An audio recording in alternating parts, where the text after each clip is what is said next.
Howdy folks, Jambareeqi here, and welcome to Jambareeqi Orange, the show where I let my patrons decide what I review. The options for this episode included The Little Mermaid 2, Guardians of the Galaxy Volume 2, Too Fast, Too Furious, White Men Can't Jump, The Magician's Elephant, and Shrek. They chose Little Mermaid 2. Ariel is now a mother to a little girl called Melody, but when Ursula's evil sister Morgana uses Melody as bait to force Triton to surrender his trident, Ariel decides to forbid her daughter from going near the ocean.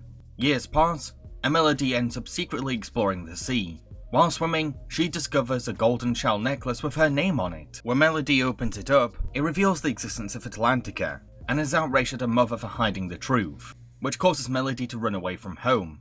She decides to escape to the sea, where she befriends Morgana, the sea witch uses her sister's magic potion to transform Melody into a mermaid, and the princess is delighted by her new fins. Then Morgana says that the magic won't last long, but she can extend their transformation if Melody can get hold of King Triton's trident, which she claims was stolen from her. Melody teams up with the struggling heroes Tip and Dash as they go on a quest to reach Atlantica, not knowing that she's about to steal something from her own granddad. In the past, I've called this film a role reversal rehash of the original Little Mermaid. While I still think that there is some truth to that verdict, I don't think that the film can be simply boiled down to being a by-the-numbers clone. Yes, the same narrative template is here. A princess feels betrayed by her authoritative parent, runs away from home, and gets taken advantage of by a sea witch. But a lonely little human girl wanting to be a mermaid does have a different flavour to Ariel's story. For starters, there's a charm to Melody's authentic fascination with the ocean. She's genuinely in love with swimming, interacting with sea life, and collecting shells. While she finds it hard to be a human, she finds natural joy to the undersea world. Melody's love of the ocean is very relatable for kids too, because many children have a nautical phase, or fantasize about being mermaids in play games. Heck, you could actually argue that Melody is far more relatable to kids than Ariel. You see, Melody is closer to the target audience's age, and is going through the exact same problems that many preteens face, like fitting in with other kids, starting to question their identity, and being self-conscious of what others think of them. While Ariel best represents mid-teen girls, Melody is someone that 10 to 12-year-olds watching can instantly resonate with. If you ask me, she's a little strange. I heard she actually talks to fish. Now, many have criticised Ariel in this film for being hypocritical, because she grew up with an overprotective father and had the opportunity to parent differently as Melody's mother, but she just ended up replicating her dad's style of parenting instead. I do understand this criticism to an extent. Ariel had 12 whole years to explain the Morgana situation to her daughter, which could have better prepared Melody for stranger danger, and helped her better understand why she's so different. Plus, Ariel knows firsthand how frustrating authoritative parents can be, yet she still put Melody through the same stressful experience. However, it's a little unfair to compare Triton's hateful prejudice towards all humans, and Ariel being scared of a sea witch on the loose who has specifically targeted her daughter. Now hand over the trident, or your precious granddaughter will be shark chow. If you were a parent and there was some psycho yet to be found prowling after your kid, then it makes sense that you'd increase your home security until said creep is found. Ariel's mistake is that she took such strictness too far, and kept Melody in the dark about why ocean exploring was off the table for her. Not to mention, it's not unrealistic for mums to inherit their parents' bad habits, or fall into the same traps as their parents. Heck, Disney's Strange World addressed this very same thing. And when at least the film is consciously aware that Ariel is becoming like her dad, intentionally making her use Triton's own words on Melody. I set certain rules, and I expect those rules to be obeyed. You deliberately disobeyed me. I never want you going out there again, do you hear me? It's dangerous in the sea. How would you know? You've never even been in it. Yeah, she never outspokenly admits that she's turned into her father, but she clearly acknowledges the consequences of her authoritative parenting. I should have known I couldn't keep Melody from the sea. It's a part of her. And a part of me. I have to go. That's actually the heart of the film. The story of a mother repairing the broken bond with her daughter. You see, once Melody goes missing, Ariel decides to become a mermaid again to find her daughter. It's Ariel's return to the sea that forces her to realise all the time she took from her child, and she sincerely regrets not sharing her mermaid life with Melody. At the end of the day, these two need to rebuild their trust for each other. Ariel didn't trust Melody enough to maturely handle the truth, and in return, Melody ended up no longer trusting her mum as a voice of fact and reason. I was trying to protect you. By fencing me in? You knew how much I loved the sea. The consequences that both of these characters face is enough to make them reevaluate their bond. Era lost her daughter after lying to her for 12 years, or while Melody's meeting with Morgana makes her realise the dark side of the ocean, and why her mum feared letting her near it. Your mummy was only trying to protect you from moi. What she did out of love.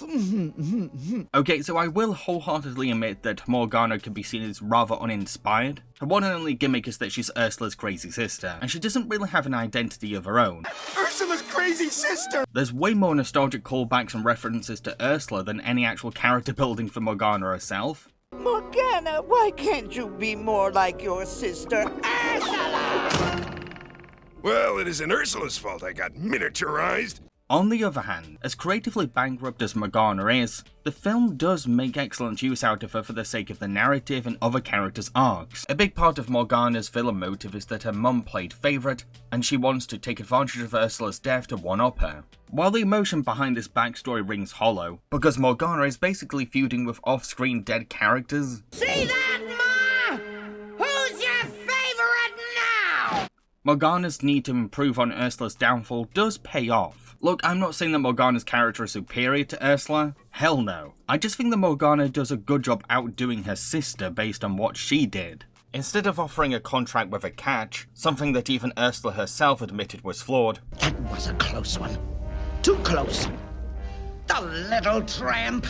Oh, she's better than I thought. Morgana focuses more on drip-feeding the magic to Melody, to create a drug-like dependency on the Sea Witch, so that she can use the princess herself to steal Triton's trident, taking advantage of the fact that Melody is at an age where she's willing to trust grown-ups easily, and has recently felt like she's lost a maternal figure in her life. She just doesn't understand. Oh, you're not the only one with a mother who doesn't understand you. Believe me.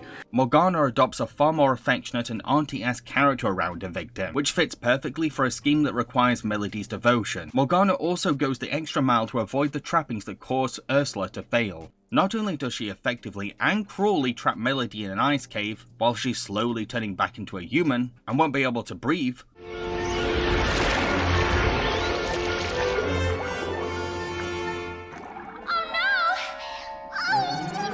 a move that decreases the chances of Morgana's victim thwarting her plans now that the cat is out of the bag. But she's also very quick to obliterate Eric's sea ship, the weapon used to kill her sister.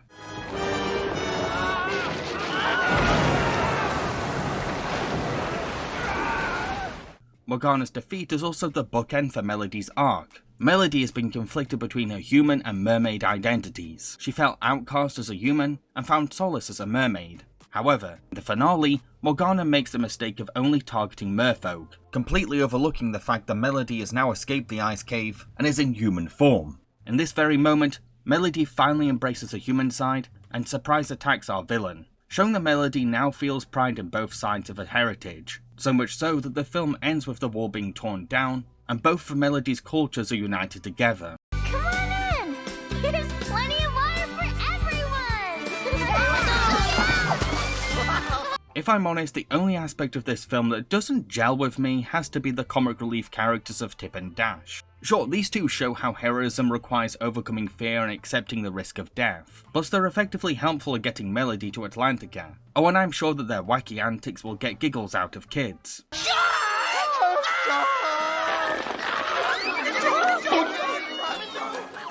But it's like they're from a completely different film of their own. They barely show any interest in Melody's personal journey, they just tag along for the ride, and focus on their own story of becoming successful heroes.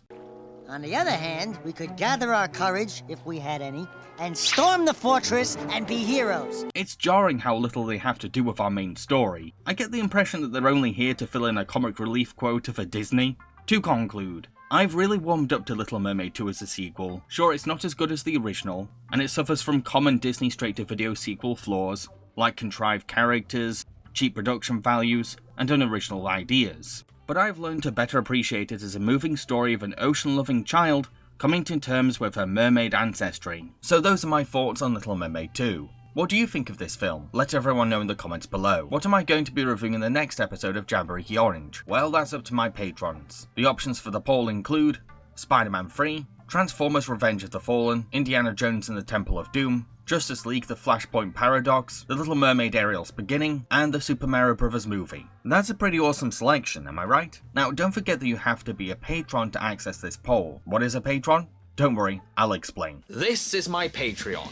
It's a site for my fans to support me financially on through a monthly basis. Those who donate are called patrons. Patrons can donate as much as they want and are welcome to stop donating anytime. In return for their generosity, patrons are given exciting rewards based on their pledge amount. These rewards include early access to my videos before they go up publicly on YouTube, behind the scenes content, their name in the end credits of my videos, a chance to request a review of anything at all, and much more. I'm very excited to see which film my patrons pick. I've been Jambareeqi. Cheerio, folks.